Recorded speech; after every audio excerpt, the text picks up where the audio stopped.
Hey everyone, welcome to Daily English, your quick and easy way to learn English every day. From useful phrases to fun grammar tips. Chapter 1. A Boy from Austria. Adolf Hitler was born on April 20th, 1889, in a small town called Braunau am Inn, near the border between Austria and Germany. The River Inn ran quietly beside the town, and on the other side of the river was Germany. It was a peaceful place, full of small houses, farms, and green hills. His father, Adolf Hitler, worked as a customs officer. He was strict, proud, and wanted to control his children. His mother, Clara, was gentle and caring. She loved her son deeply. Adolf loved her too, and later in his life, he always remembered her as the person who understood him best.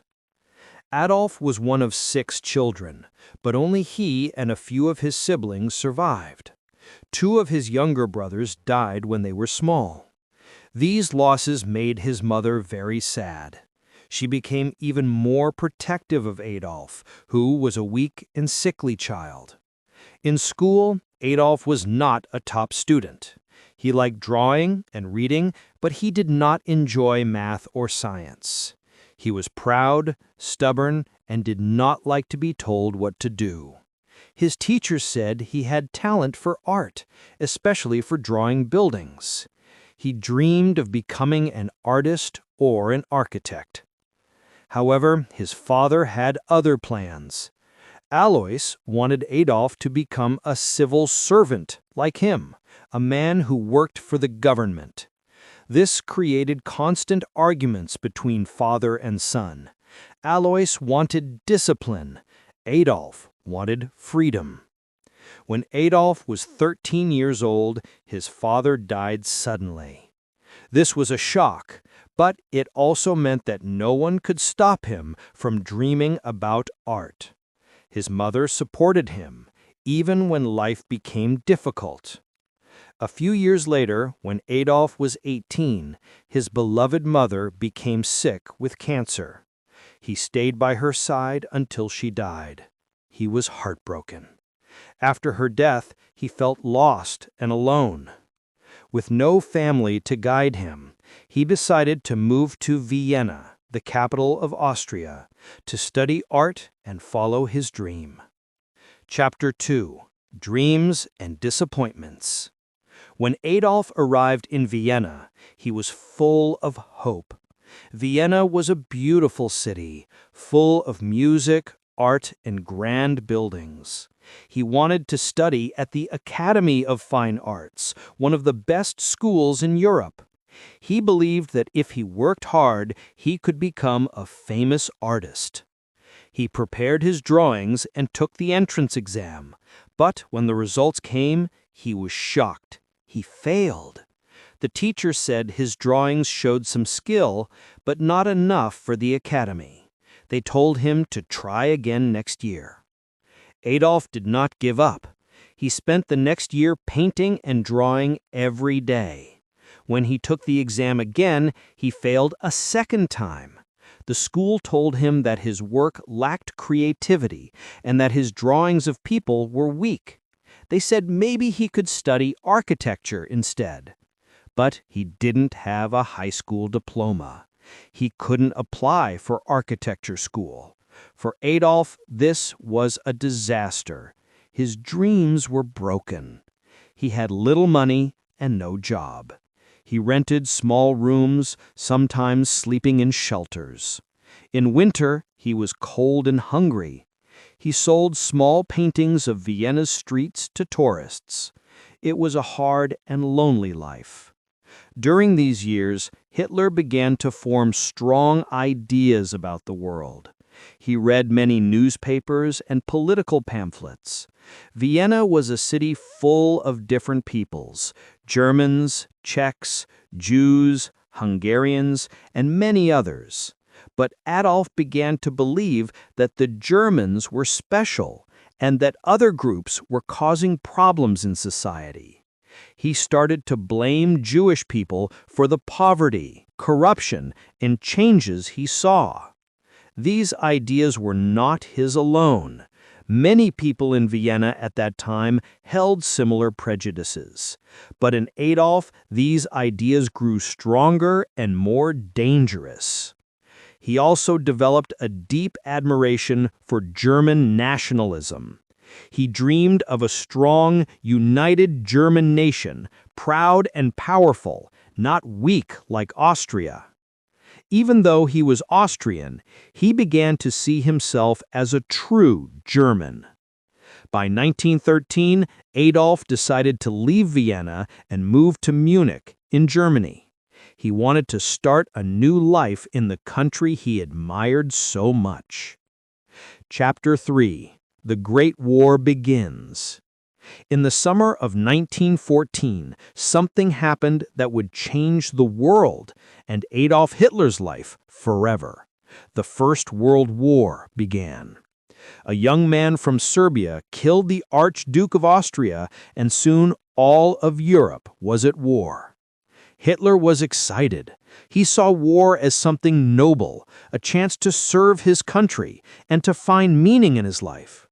He volunteered to join the German army, not the Austrian one. Even though he was not a German citizen, they accepted him. He became a soldier in the 16th Bavarian Reserve Regiment. He served as a messenger, carrying orders between the front lines and headquarters. It was a dangerous job, but he liked it. For the first time, he felt that he belonged.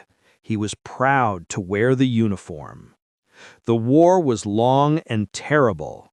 Millions of men fought and died in muddy trenches in France and Belgium. Hitler saw his friends killed beside him.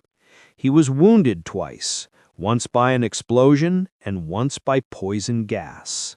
For a time, he lost his sight and had to stay in a hospital. In the war, Hitler received 2 Iron Cross medals for bravery. His officers said he was loyal and disciplined. The army gave him a sense of purpose that he had never known before. But in 1918, Germany lost the war. The government surrendered, and the soldiers returned home defeated. Hitler couldn't believe it. He thought Germany was winning. He, like many others, felt betrayed by the politicians in Berlin who had agreed to peace. Soon after, the victors forced Germany to sign the Treaty of Versailles. It said that Germany had to pay huge sums of money to the other countries and could no longer have a big army. Many Germans felt humiliated. Hitler was furious. He promised himself that one day he would help Germany rise again.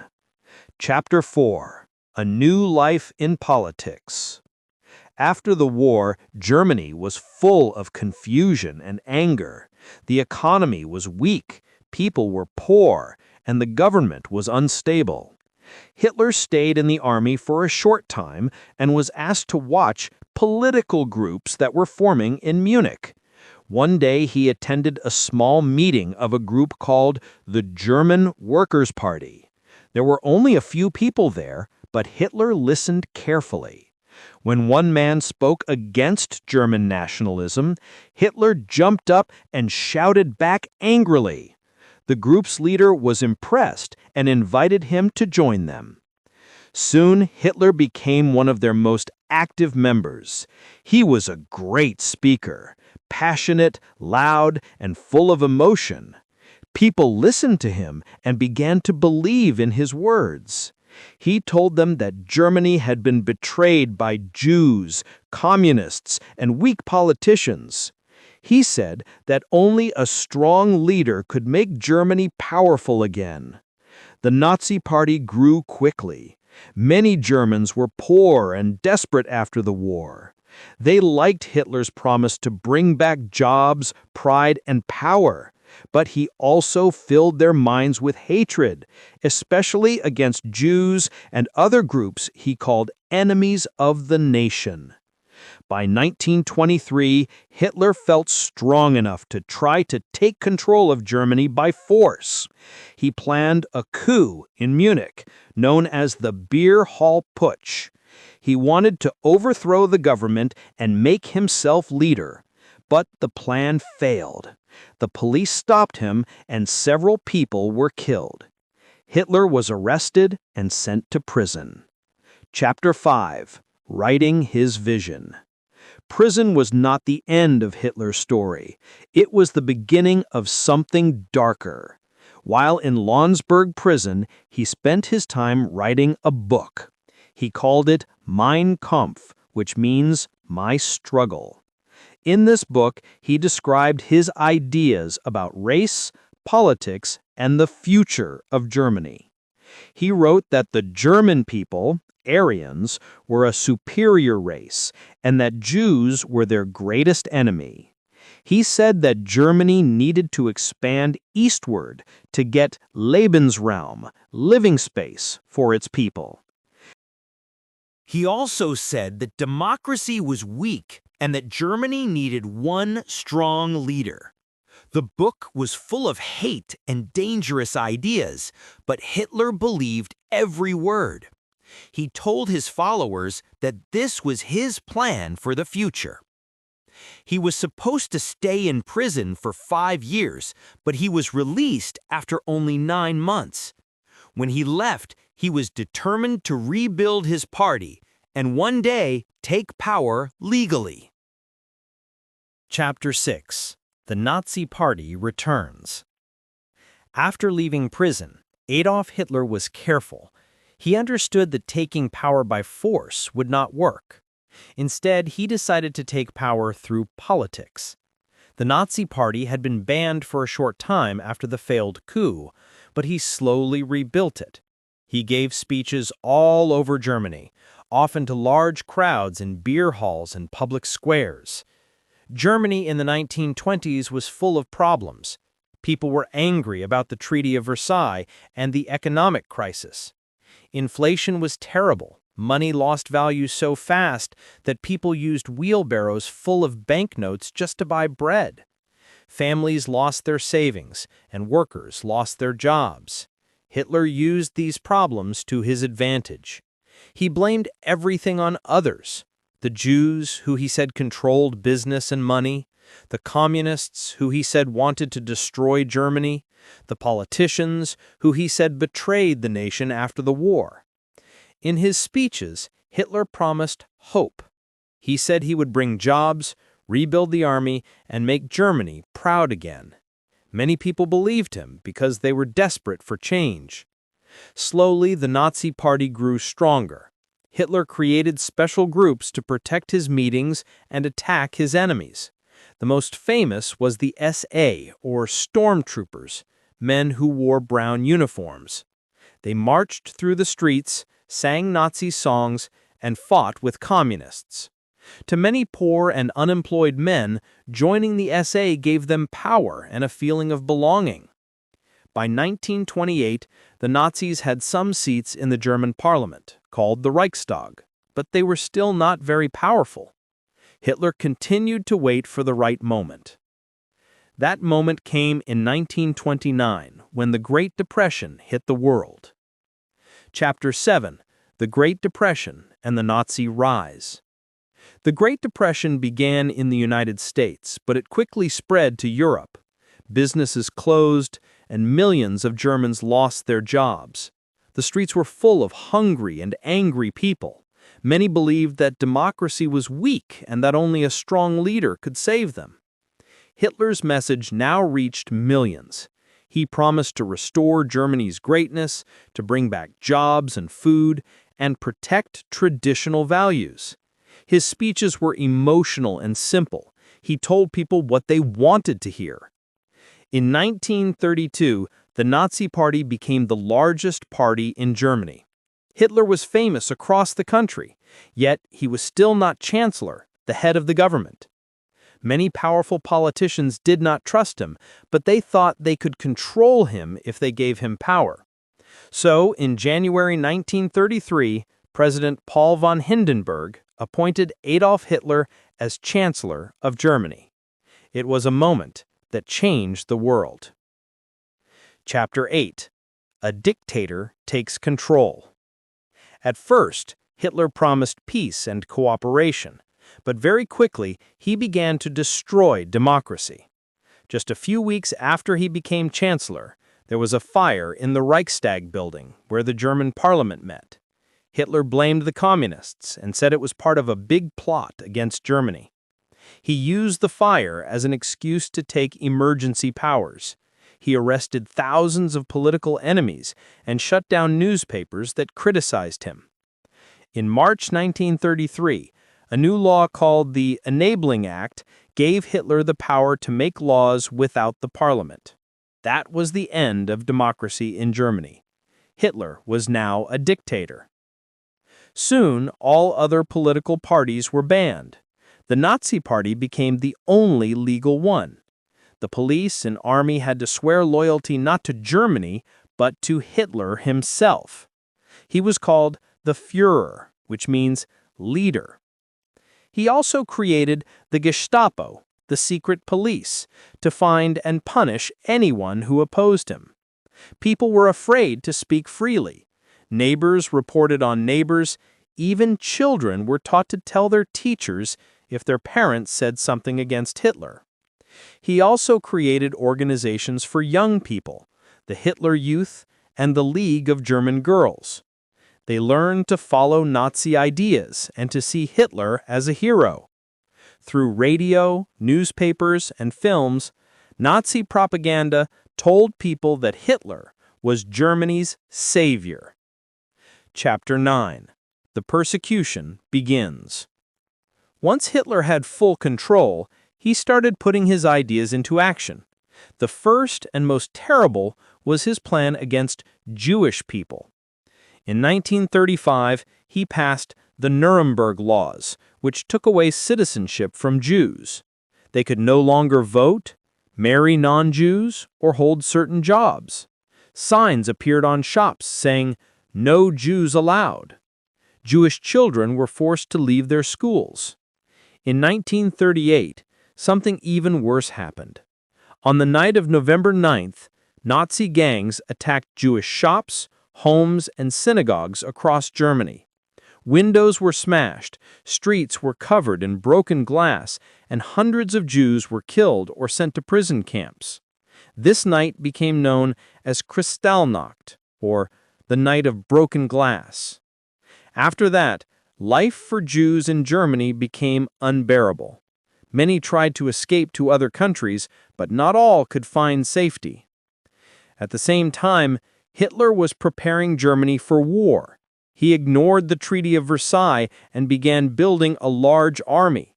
He built tanks, airplanes, and weapons. He introduced military service for young men. The world watched with fear, but few countries acted to stop him. Chapter 11. The Road to War. In 1936, Hitler sent German soldiers into the Rhineland, a region that the Treaty of Versailles had forbidden him to occupy. France and Britain protested, but did nothing. Hitler learned that he could take risks and get away with it. In 1938, he took control of Austria in what was called the Anschluss. Many Austrians welcomed him.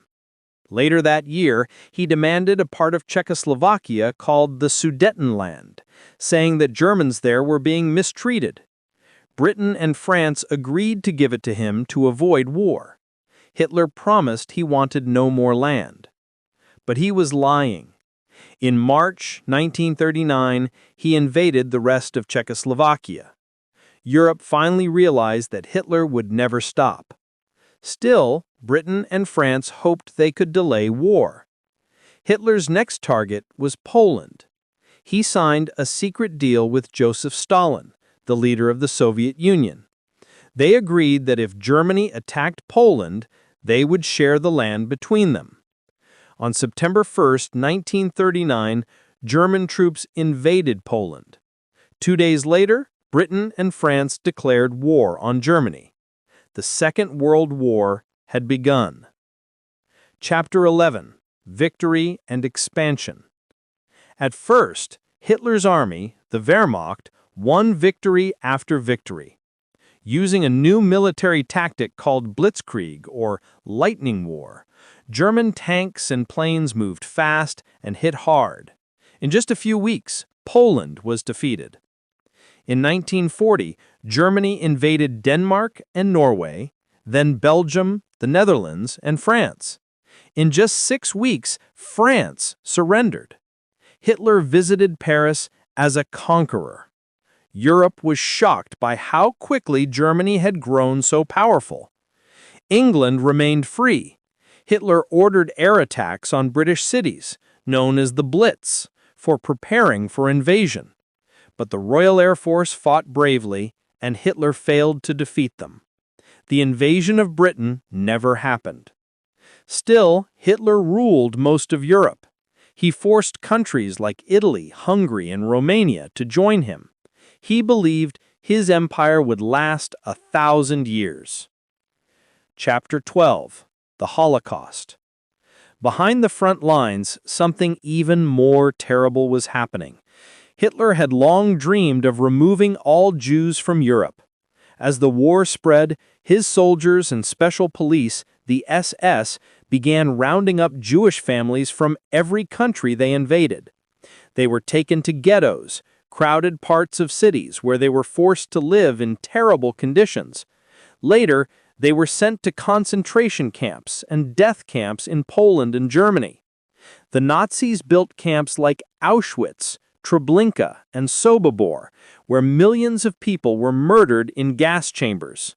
Some were killed immediately. Others were forced to work until they died from hunger or disease. It was the largest and most systematic killing in human history. By the end of the war, about 6 million Jewish people had been murdered. The Nazis also killed Roma, or Gypsies, disabled people, political prisoners, and many others. This horror became known as the Holocaust, one of the darkest moments in human history. Chapter 13: The War Turns Against Germany. In 1941, Hitler made a huge mistake. He decided to break his promise to Stalin and invaded the Soviet Union. At first, the German army moved quickly and won many battles, but the country was enormous and the winter was brutal. The soldiers were not ready for the cold. Millions died, and the German army could not reach Moscow. In December 1941, another major event changed everything. Japan attacked the United States at Pearl Harbor. The U.S. joined the war against Germany and its allies. Now Hitler faced a world of enemies: Britain, the Soviet Union, and America, all fighting together. From 1942 onwards, Germany began to lose. The Soviets pushed the Germans back in a long and bloody battle at Stalingrad, where an entire German army was destroyed. In North Africa, the British and Americans defeated Hitler's ally, Mussolini. Slowly, the Nazi Empire began to collapse. Chapter 14: The Fall of the Third Reich. In 1944, the Allied forces, Britain, America, and Canada, landed in Normandy, France. This event was called D-Day. From there, they began to push the Germans back toward their own country. The Soviet army was advancing from the east, and soon Germany was surrounded. In July 1944, some German officers tried to kill Hitler with a bomb, but he survived. After that, he trusted almost no one. He became paranoid and angry, living in a bunker deep under the city of Berlin. By April 1945, the war was nearly over. Berlin was in ruins. Soviet tanks entered the city. Hitler refused to surrender, but he knew the end was near. On April 30, 1945, he and his partner, Eva Braun, took their own lives in the bunker. A week later, Germany surrendered. The war in Europe was finished. Millions of people were dead, cities were destroyed, and Europe was filled with sadness and loss. Chapter 15. Aftermath and Lessons. After Hitler's death, the world learned the full truth of what he and his government had done. Soldiers and journalists entered the concentration camps and saw the horror with their own eyes. The world was shocked and angry. After the war, Nazi leaders were put on trial in the Nuremberg trials for crimes against humanity. Many were executed or sent to prison. Germany was divided into two parts, East Germany and West Germany, and occupied by the victorious powers. It took many years for the country to rebuild and face its past. Adolf Hitler left behind nothing but destruction and suffering. His ideas of hate and racism brought death to millions. Today, his name is remembered with shame. His story is told so that people can learn from it, to make sure such evil never happens again. The lesson from his life is clear. Hatred grows slowly through fear and lies, but if people stay silent, it can take control of an entire nation. Freedom, peace, and respect for others are not automatic. They must be protected by every generation. Adolf Hitler began as a poor boy who dreamed of being an artist. He ended as a dictator who destroyed his country and much of the world. His story is not only about one man's choices, it is about how entire societies can be changed by anger, fear, and false promises. Learning his story helps us see how dangerous hate can be, and how important it is to stand for truth, kindness, and understanding. Thanks for watching Daily English. If you learned something new today, don't forget to like, share, and subscribe for more quick English lessons every day. See you tomorrow.